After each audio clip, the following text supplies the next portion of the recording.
म बालेन्द्र शाह नेपालको सार्वभौम सत्ता र राजकीय सत्ता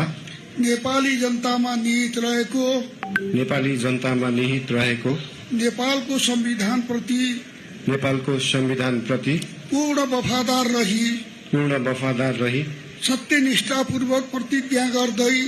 सत्यनिष्ठापूर्वक प्रतिज्ञा गर्दै ईश्वर, देश र जनताको नाममा शपथ लिन्छु कि प्रधानमन्त्री पदको जिम्मेवारी प्रचलित कानूनको पालना गरी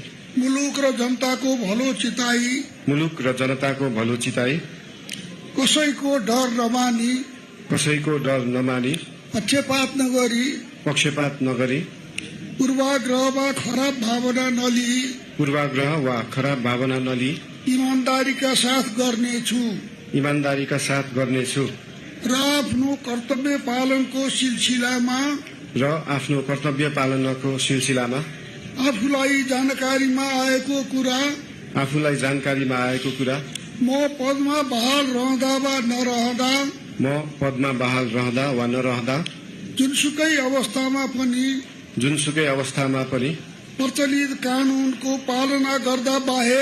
प्रचलित कानूनको पालना गर्दा बाहेक अरू अवस्थामा कुनै किसिमबाट पनि प्रकट वा संकेत गर्ने छैन।